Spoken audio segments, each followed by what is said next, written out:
Hey, this is Josh with The Verge, and we're taking a look at the BlackBerry Z10, the first ever BlackBerry 10 device. The phone might look a little bit familiar because it shares a lot with the iPhone 5 in terms of design language, though the Z10 is a bit larger. It's got a 4.2-inch display. It feels good in your hand. The back is made from a soft touch, kind of rubbery, dimpled material, which is really nice to hold. As I said, it's got a 4.2-inch display and the resolution is 1280 by 768, and it looks quite nice. Inside, there's a 1.5 gigahertz dual-core processor, 2 gigs of RAM, and 16 gigabytes of onboard storage, though that is expandable through the use of a micro SD card. The Z10 has Wi-Fi, GPS, and all of the other sensors that you would expect in a modern smartphone. It also has 2 cameras, an 8-megapixel shooter on the back and a 2-megapixel camera on the front of the device. The cameras on the phone are decent, but the software is interesting. RIM is touting a function called Time Shift, which allows you to snap a picture kind of in burst mode, and then select through the different frames of the photo that was taken to find the perfect moment. Overall, the phone is nicely designed, and I liked using it. I was a little disappointed with the battery life, however. There were a few days during testing when I took it off the charger around 9 a.m. and ended up with a dead phone at about 6 or 7 p.m. But the story here is not really about the Z10, it's about BlackBerry 10, the new operating system from RIM. It has nothing to do with BlackBerry 7 or any previous versions, though there are some similar design traits exhibited. The basic concept of the BlackBerry 10 interface is that there are really 4 states you can be in. There's in an application, that's pretty straightforward. On your home screen, which does double duty as your multitasker.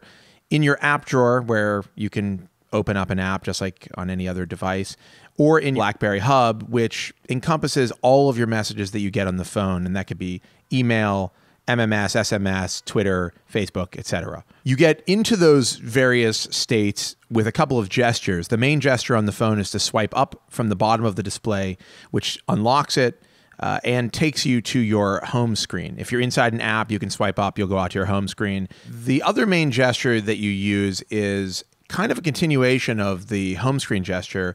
You swipe up and then continue holding and swipe to the right, which gives you a view of what notifications have come in, and eventually, if you swipe all the way over, you get into your unified inbox. Your home screen is limited only to 8 items, and those items can only be arranged by what you've most recently opened. So if you've got Twitter open and it's your 9th app and you open another one, Twitter is gone and you've got to reopen it. The second problem with the concept is that some of those apps turn into widgets when you minimize them, which is great. For instance, the weather widget works really well and updates in the background right on the home screen. The problem is you can't keep the weather widget on the home screen, so you have to keep reopening the app every 8 applications you open.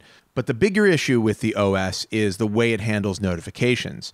So instead of having a notification bar like Android or iOS, you're actually just looking at the very message that you were notified about. The biggest problem with notifications is that when you go into your hub and you check a message, it saves that state, which means that when you get another notification and you go to check that notification, you actually end up in the notification you were checking before that. What happens is you've got to start backtracking into your hub to figure out where that message actually is located. But in terms of general speed and capability, I would put BlackBerry 10 on par with Android or iOS. It doesn't seem to be lacking any or many of the features that those operating systems have. It's got a different idea about how you should navigate it, but the question is whether or not it's a better idea, and in my opinion, it's not.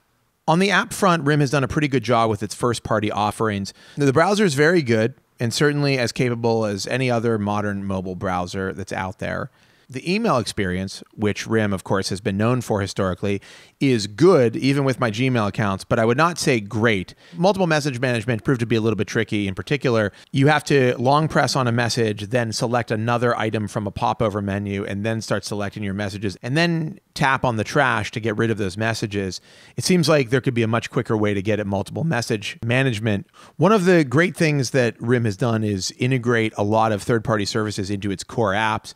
They've got an app here, which is a note-taking, a reminder app called Remember that integrates Evernote, so you can sync your account and folders right into that application. There's also a surprisingly clever app called Storymaker, which allows you to combine video clips with music and a variety of effects and titles.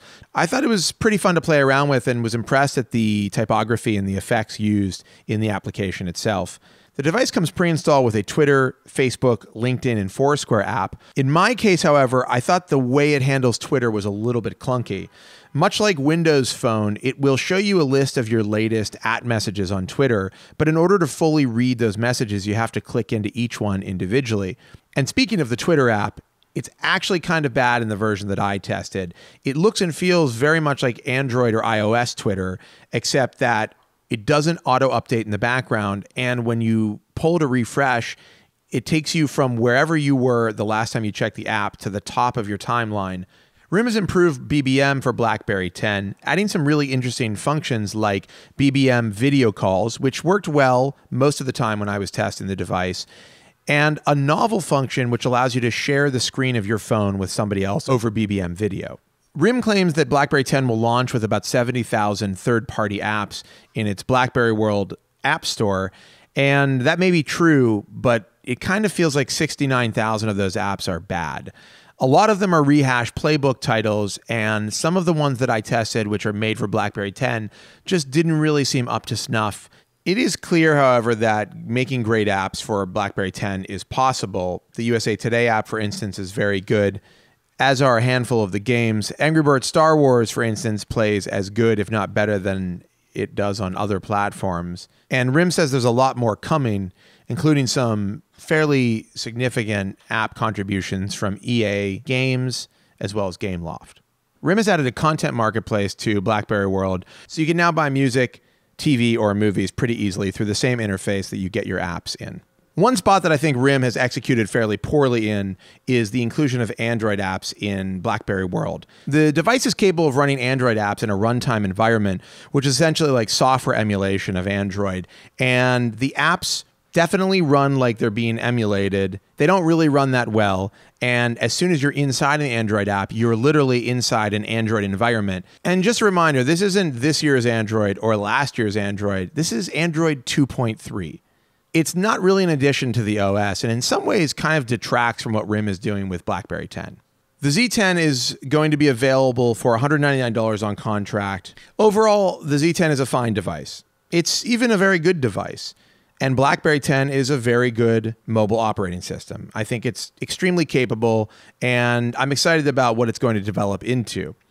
The bottom line is that it's a good phone, but it's lacking a killer app or killer piece of functionality that's going to sway most buyers from Android, iOS, or Windows Phone.